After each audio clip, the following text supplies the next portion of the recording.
Hello बच्चों, academic ज्ञान with Saurabh sir YouTube channel पर आपका फिर से हार्दिक स्वागत है। आज 10th क्लास आरबीएससी के एग्जाम कंप्लीट हो चुके हैं। ठीक है, मैं ईश्वर से कामना करता हूं कि आप सबका जो रिजल्ट है वो बेस्ट आए। ठीक है, आप सभी टॉप रैंकर्स बने। इस आशा के साथ में जो अपकमिंग 10th के स्टूडेंट्स हैं, मतलब आने वाले टाइम में जो अभी 10th में आने वाले हैं, उन सब के लिए आज से साइंस मैथ की दोनों क्लासें प्रॉपर टाइम से रेगुलरली आपको प्रोवाइड कराई जाएंगी और सभी लोग टाइम टू टाइम क्लास को देखें और फायदा उठाएं। ठीक है, तो आज की क्लास स्टार्ट करते हैं। जैसा कि आप बोर्ड पर देख पा रहे होंगे, केमिकल रिएक्शन एंड इक्वेशन। ठीक है,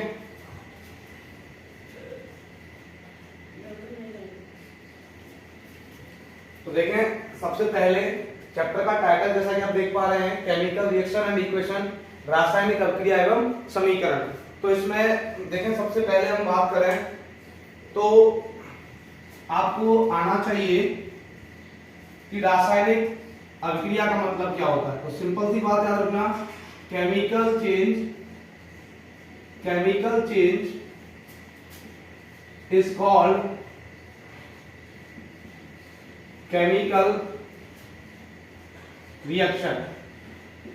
सबसे सिंपल शब्दों में chemical change is called chemical reaction. Hindi में बात करें अपन तो रासायनिक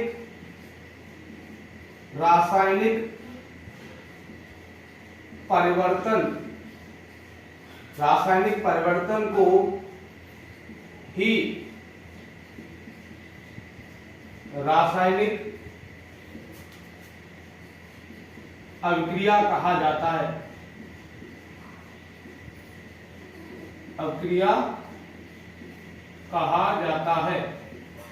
रासायनिक परिवर्तन को ही रासायनिक अभिक्रिया कहा जाता है। Chemical change is called chemical reaction. सबसे फर्स्ट थिंग तो ये है। अब आपके दिमाग में क्वेश्चन आता है, सर केमिकल चेंज क्या होता है? तो केमिकल चेंज का मतलब है, जैसे कि कागज है, कागज को आपने जलाया तो जलने के बाद क्या बनती है? राख बनती है। तो पहले वो कागज था, अब क्या बन गया? राख। तो उसका केमिकल कंपोजिशन बदल गया। ठीक है, तो ऐसी चीजों, जैसे ये जो चेंज हुआ है कि कागज से क्या बना? राख बना। तो ये होता है केमिकल चेंज, और इसी का नाम क्या है? Chemical reaction. तो chemical change is called chemical reaction. ठीक है, रासायनिक परिवर्तन को रासायनिक अभिक्रिया कहा जाता है। आगे बात करें, इसकी टाइटल का दूसरा है इक्वेशन। तो इक्वेशन का मतलब क्या है? The symbolized form of a reaction is called chemical equation। Hindi में बात करें, अभिक्रिया का प्रतीकात्मक रूप रासायनिक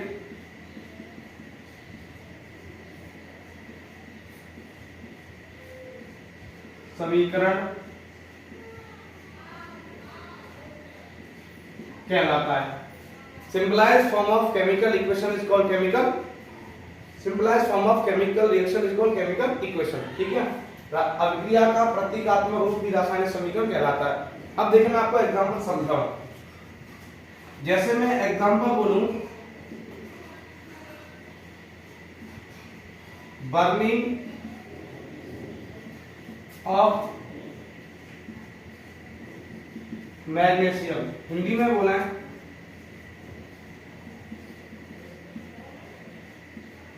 मैग्नीशियम का दहन। ये बोला मैंने, बर्निंग ऑफ मैग्नीशियम या मैग्नीशियम का दहन बोला। देखो, ये तो हुआ केमिकल रिएक्शन। अब इसका मैं सिंबलाइज्ड फॉर्म लिखूं, जैसे कि आप सबको पता है मैग्नीशियम जो होता है, मैग्नीशियम का सिंबल क्या होता है? Mg। क्या होता है? Mg। अभी मैं एक क्लास आपको बेसिक साइंस की प्रोवाइड कराऊंगा, जिसमें मैं आपको एलिमेंट्स एलिमेंट से कंपाउंड फॉर्मेशन और बैलेंसिंग कैलकुलेट करना, ये सारी चीज सिखाऊंगा, है ना। तत्व से यौगिक बनाना और यौगिकों के सूत्र लिखना, बस एक क्लास में कंप्लीट चीजें आपको प्रोवाइड कराऊंगा, ठीक है। लेकिन अभी इस चैप्टर का थोड़ा जो बेसिक पोर्शन है वो देख लेते हैं आज की क्लास में, ठीक है। ज्यादा लंबी क्लास नहीं किया करूंगा मैं, पर डे 40 से 1 मिनट की क्लास प्रोवाइड कराऊंगा आपको, और आप उसको कंसिस्टेंसी और ध्यान से देखें, आपको बहुत ज्यादा फायदा होगा, आपको कहीं भी जाने की जरूरत नहीं पड़ेगी, ठीक है। तो देखें, मैग्नीशियम का सिंबल होता है Mg, याद रखें जिस एलिमेंट के सिंबल में, जिस तत्व के प्रतीक में 2 लेटर आते हैं ना, तो उसका फर्स्ट लेटर कैपिटल बनाना है और सेकंड लेटर स्मॉल बनाना है। तो यहाँ Mg हो गया प्लस, अब बर्निंग याद रखें आप माइंड बेटा, जब भी बर्निंग करो मतलब हिंदी में दहन करो, तो दहन का मतलब है ऑक्सीजन के साथ में रिएक्ट कराना, ठीक है। तो आपको प्लस में हमेशा क्या लिखना है, O2, जब भी बर्निंग हो रहा हो तो। अब देखिए यहाँ पर इक्वेशन, ये वाली साइड जो होती है ना, अब ये लेफ्ट हैंड साइड हो गई, इस एरो को एज अ इक्वल माना करो, तो इक्वल के जो लेफ्ट हैंड की तरफ होती है उसको लेफ्ट हैंड साइड बोलते हैं, और इक्वल के जो राइट हैंड की तरफ होती है उसको राइट हैंड साइड बोलते हैं। तो ये लेफ्ट हैंड साइड मैंने प्रिपेयर कर ली। अभी देखें, Mg जब O के साथ कंबाइन होता है तो बेटा देखो, Mg का बैलेंस होता है +2 और O का बैलेंस होता है -2। Mg का बैलेंस क्या होता है +2 और O का बैलेंस होता है -2, ये निकालना सिखाएंगे हम आपको। अब देखो इनका करते हैं क्रॉस मल्टीप्लाई। क्या करते हैं, क्रॉस मल्टीप्लाई। जब ये न्यूमेरिक वैल्यू मतलब सांख्यिक मान बराबर होता है तो कट जाता है, 2 से 2 खत्म, तो यहां बनेगा MgO। क्या बनेगा, MgO। तो मैग्नीशियम और ऑक्सीजन जब कंबाइन करते हैं तो बनता है मैग्नीशियम ऑक्साइड MgO। तो यहां प्रोडक्ट क्या बनेगा, MgO, जिसका नाम क्या होगा, मैग्नीशियम ऑक्साइड, ठीक है। अब थोड़ा सा आगे पर बात करें तो देखें, ये मैग्नीशियम ऑक्साइड बन गया। अब मैं इसके बारे में आपको बेसिक डिटेल बताऊं। देखो ये वाले जो होते हैं लेफ्ट हैंड साइड, मतलब एरो से पीछे की तरफ, तीर से पीछे की तरफ जो होते हैं उनको बोलते हैं रिएक्टेंट्स। क्या बोलते हैं, रिएक्टेंट्स, मतलब हिंदी में अभिकारक, ठीक है। और जो एरो से आगे की तरफ होते हैं, तीर से आगे की तरफ जो होते हैं उनको बोलते हैं प्रोडक्ट्स। क्या बोलते हैं, प्रोडक्ट्स, हिंदी में उत्पाद। क्या बोलते हैं, उत्पाद। तो यहां मैग्नीशियम जब ऑक्सीजन से कंबाइन किया तो क्या बना, मैग्नीशियम ऑक्साइड, जिसको क्या बोलेंगे अपन, प्रोडक्ट, ठीक है। और मैग्नीशियम और ऑक्सीजन दोनों क्या होंगे, रिएक्टेंट। तो अभिकारक क्रिया करके जो फल देते हैं उसको क्या बोलते हैं, क्रियाफल। तो आप इसका उत्पाद का नाम हिंदी मीडियम वालों के लिए बता रहा हूं, वो क्रियाफल भी याद रख सकते हैं। इसका क्रियाफल और इसका क्रियाकारक, क्रियाकारक क्रियाफल, ठीक है। और इंग्लिश मीडियम वाले तो एक याद रखेंगे, रिएक्टेंट और प्रोडक्ट। एरो से पीछे रिएक्टेंट, एरो से आगे प्रोडक्ट, ठीक है। और बर्निंग का मतलब ऑलवेज याद रखना, रिएक्शन विद ऑक्सीजन, ठीक है। तो ये मैग्नीशियम के दहन के बारे में बात हो गई। अब यहाँ एक पर्टिकुलरली बात आपको नोट करके याद रखनी है। नोट करके क्या बात याद रखनी है, नोट में आप बेटा ये बात याद रखना, magnesium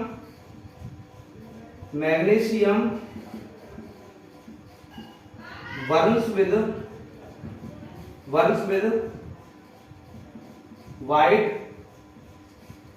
dazzling flame and form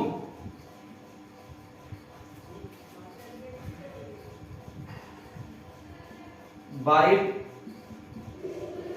powdered product।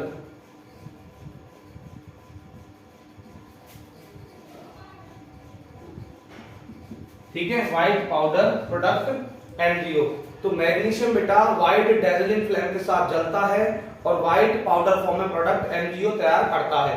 Magnesium सफेद ज्वाला के साथ जलता है और सफेद चूर्ण मैग्नीशियम ऑक्साइड बनाता है, ठीक है, सफेद चूर्ण रूप में।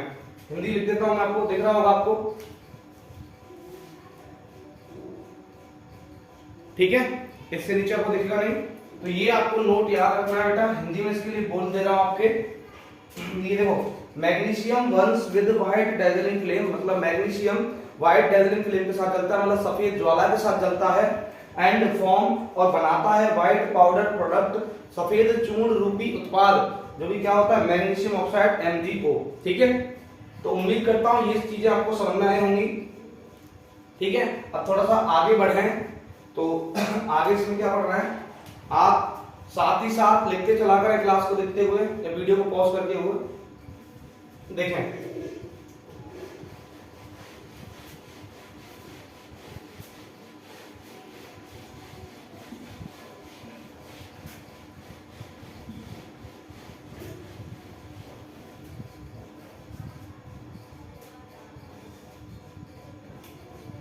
अब मैं आपको आगे बताऊं बेटा, इसमें देखें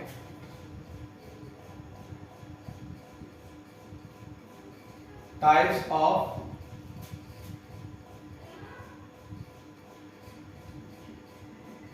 इक्वेशन।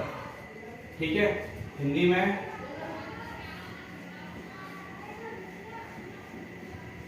समीकरण के प्रकार। ठीक है, टाइप्स ऑफ इक्वेशन, समीकरण के प्रकार। अब देखिए बेटा, आपको मैं समझाऊं, याद रखना, there are two types of equation that as follows.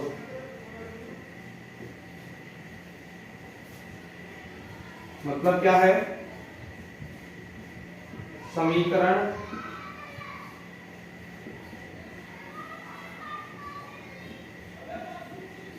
दो प्रकार के होते हैं, जो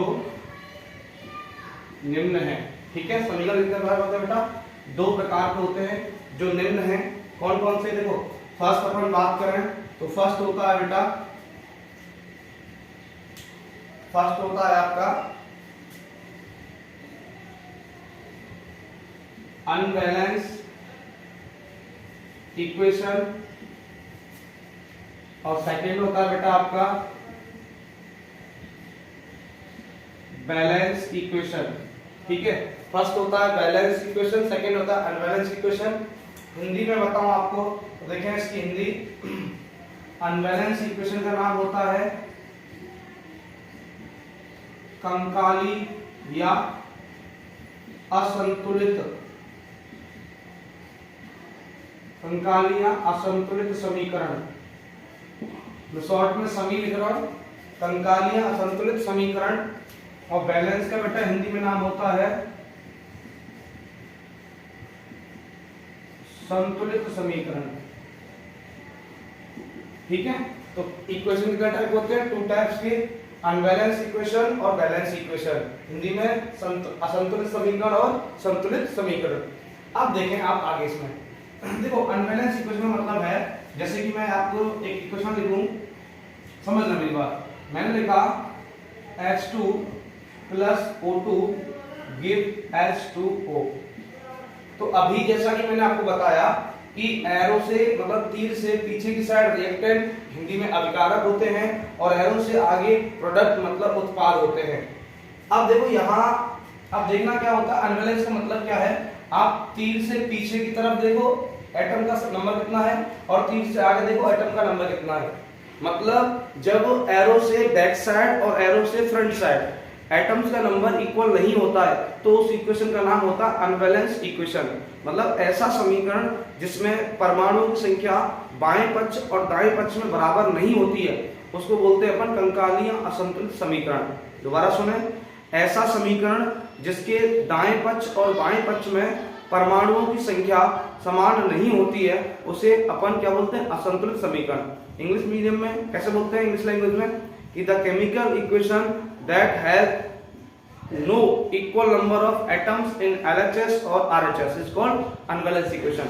ऐसा इक्वेशन जिसके LHS और RHS में नंबर ऑफ एटम इक्वल नहीं होते हैं, उसको अपन बोलते हैं अनबैलेंस्ड इक्वेशन। अब देखें यहाँ LHS में देखें तो हाइड्रोजन कितना है 2, यहाँ कितना है 2, ये तो बैलेंस है। अब ऑक्सीजन का कितना है 2, और यहाँ ऑक्सीजन कितना है 1, इक्वल नहीं है ना। तो इसको इक्वल करने का तरीका मैं आपको स्टेप बाय स्टेप समझा रहा हूँ। सबसे पहले आपको यहाँ डब्बा बॉक्स लगाना है, क्या लगाना है, बॉक्स। यहाँ मैंने बॉक्स लगाया, यहाँ मैंने बॉक्स लगाया और यहाँ मैंने बॉक्स लगा दिया। सबसे पहला काम है आपको, ये था अनबैलेंस इक्वेशन। ये पूरा इक्वेशन कैसा था? ये पूरा इक्वेशन था अनबैलेंस। कैसा था? अनबैलेंस। ठीक है, असंतुलित समीकरण है। अब संतुलित करने के लिए अब करना क्या है?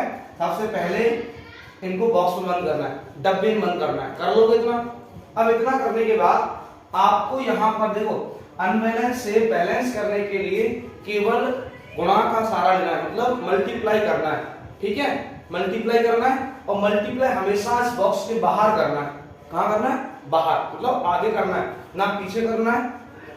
ठीक है, केवल कहाँ करना है? आगे करना है। अब देखो ये x2 है, यहाँ पर, यहाँ भी 2 है, ओ यहाँ 2 है, यहाँ कितना है? 1। तो यहाँ में जहां कम है ना वहां पूरा करना। अब देखो यहाँ वो 2 है, यहाँ 1 है। अब 1 को 2 करने के लिए कितने का मल्टीप्लाई करते हैं? आपका हो सकता है 2 का।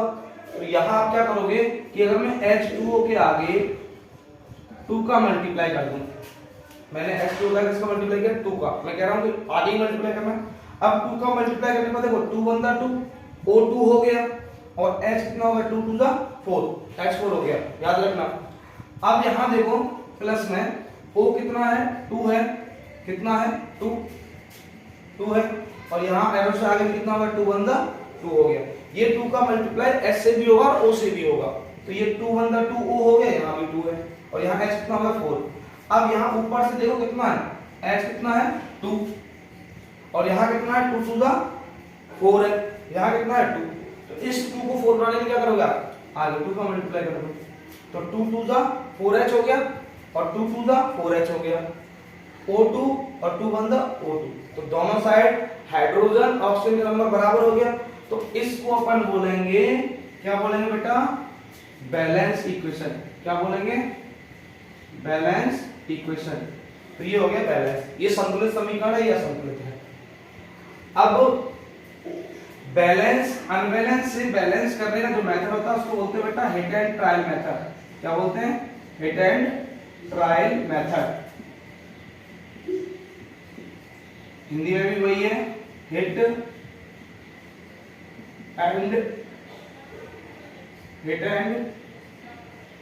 ट्रायल विधि।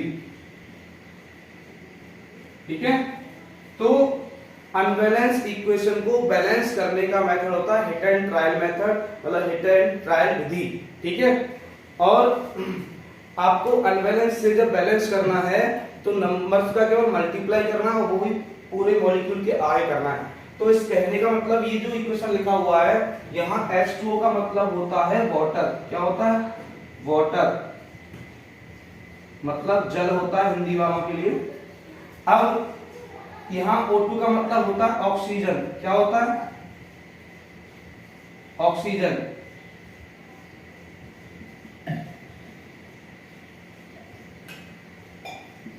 और यहाँ H2 का मतलब होता है हाइड्रोजन।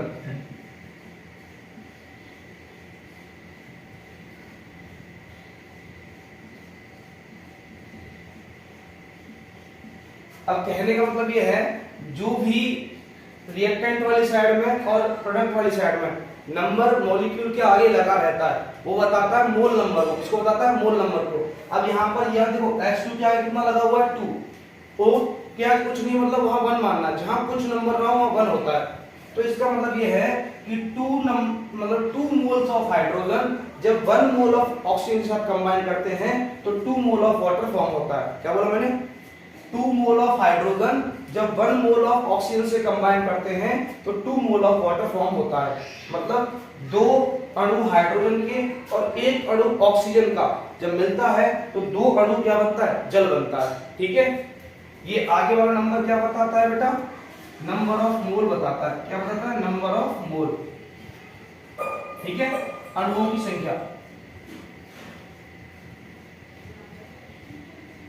ठीक है, तो यहाँ 2 अणु है हाइड्रोजन के, यहाँ 1 अणु है ऑक्सीजन का और 2 अणु क्या है? वाटर के। ठीक है, और याद रखना अनबैलेंस से बैलेंस करने का मेथड होता है हिट एंड ट्रायल मेथड। ठीक है, और अनबैलेंस का मतलब क्या है? जब किसी इक्वेशन के LHS और RHS में नंबर ऑफ एटम इक्वल ना हो तो वो अनबैलेंस होता है, और जब LHS और RHS में नंबर ऑफ एटम इक्वल होते हैं तो उसको बोलते हैं बैलेंस इक्वेशन। ठीक है, संतुलित समीकरण क्या है, दोनों साइड एलएचएस और आरएचएस में नंबर ऑफ एटम इक्वल होना चाहिए, परमाणु की संख्या समान होनी चाहिए। अनबैलेंस में ऐसा नहीं होता है, मतलब एलएचएस और आरएचएस में परमाणु संख्या समान नहीं होती है। और करने के लिए क्या करोगे, केवल मल्टीप्लाई करोगे। ठीक है, आप एक बार देखें, लिखें इसको।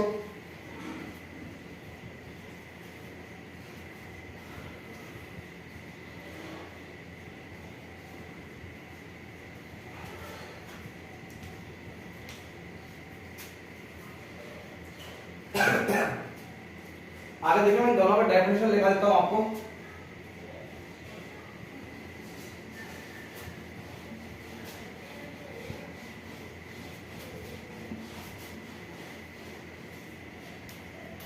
देखें बेटा, आगे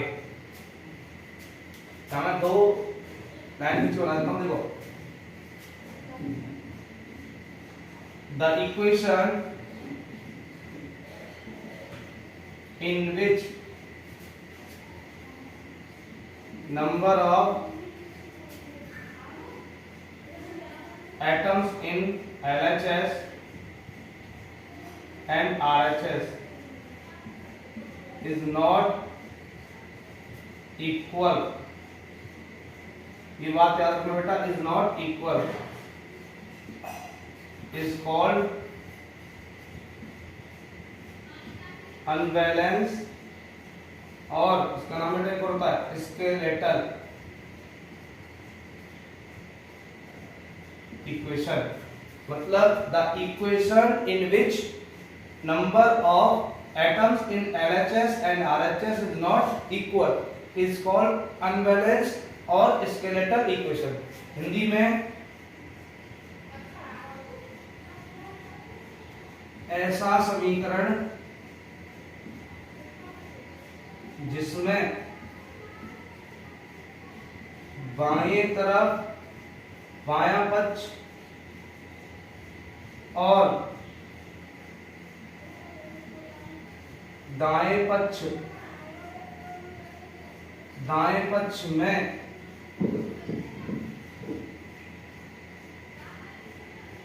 परमाणुओं की संख्या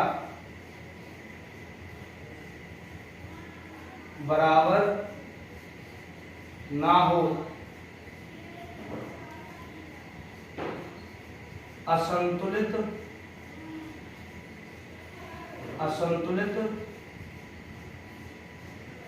समीकरण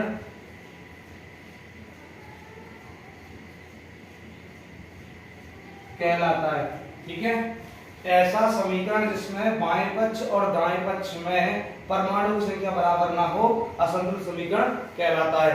अब जैसे मैं यहां लिख दूं C+O2 गिव CO2। ठीक है, अब देखो यहां तो ये बैलेंस है, कार्बन बराबर, तो ये तो बैलेंस है पहले से, है ना। मैं ये नहीं लिख रहा, मैं लिख रहा हूं Mg+O2 गिव MgO। ठीक है, Mg+O2 गिव MgO। तो ये LHS वाली साइड होती है, ये LHS होता है और ये RHS होता है। एरो से आगे RHS, एरो से पीछे LHS।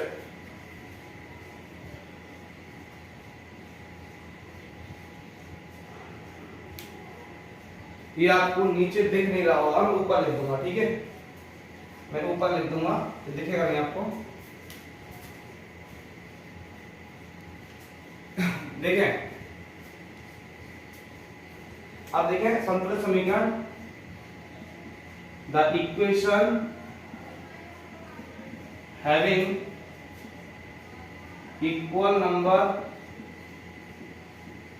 Of atoms in LHS and RHS, the equation having equal number of atoms in LHS and RHS is called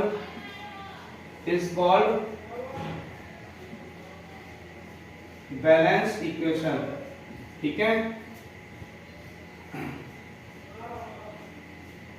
बाएं पक्ष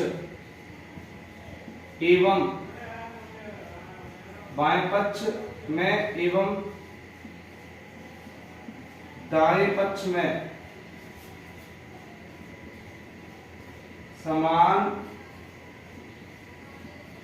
परमाणु संख्या वाला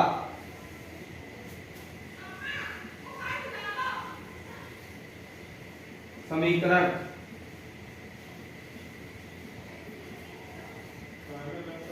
संतुलित समीकरण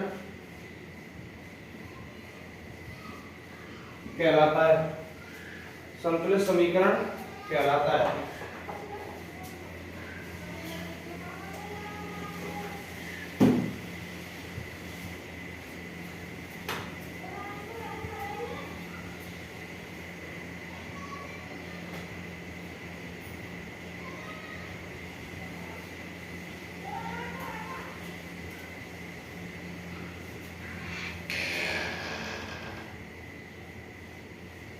संतुलित समीकरण कहलाता है।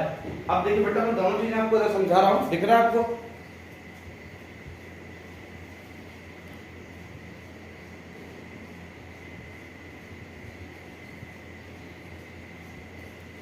देखें, यहां मैं आपको समझाऊं, जैसे मैंने लिखा Mg plus O2 give MgO, मतलब मैग्नीशियम जब ऑक्सीजन साथ रिएक्ट करेगा तो क्या बनेगा? Magnesium oxide. ये मैंने भी आपको बताया। अब देखो, ये तो है बेटा, ये जो इक्वेशन है वो अनबैलेंस है, मतलब असंतुलित है। कैसा है? असंतुलित। ठीक है, ये कैसा इक्वेशन है? अनबैलेंस इक्वेशन है। अब इसको बैलेंस करने के लिए क्या करना है कि देखो, एरो से पीछे LHS होता है और एरो से आगे RH होता है, तो दोनों साइड में नंबर ऑफ एटम इक्वल होना चाहिए। अब यहाँ Mg कितना है? 1, यहाँ भी Mg 1 है, यहाँ O कितना है? 2, और यहाँ O कितना है? 1। तो बैलेंस नहीं है ना। बराबर करने के लिए आपको मल्टीप्लाई करना है, सिंपल। अब देखो, मैं क्या करूँ कि यहाँ O 1 है और यहाँ O 2 है, तो इस O को 2 करने के लिए मैं क्या करूँगा? 2 का मल्टीप्लाई। तो देखो, मैं कर दूं यहाँ पर 2MgO, क्या कर दिया मैंने? 2MgO। तो इस 2 के मल्टीप्लाई से ये O2 हो गया और ये Mg भी कितना हो गया? 2 हो गया। अब आप LHS में आप देखें तो यहाँ O2 पहले से है या नहीं? अब मैं प्लस में Mg लिख रहा हूं, तो यहाँ 2Mg है और 2 ही क्या है? O है RHS में, और यहाँ LHS में क्या है? O2 है, तो O तो बराबर है, लेकिन Mg यहाँ 1 है, वहां कितना है? 2। तो यहाँ 2 का मल्टीप्लाई कर दूंगा। तो अब ये जो इक्वेशन बना, देख लें आप, LHS में 2Mg, RHS में भी 2Mg, LHS में O2 और RHS में भी कितना हो गया? O2 हो गया। तो इस इक्वेशन का अपन नाम देंगे बैलेंस इक्वेशन। क्या नाम देंगे? बैलेंस इक्वेशन, मतलब संतुलित समीकरण। और अनबैलेंस से बैलेंस करने का जो मेथड है उसका नाम है हिट एंड ट्रायल मेथड। देखें आप एक बार,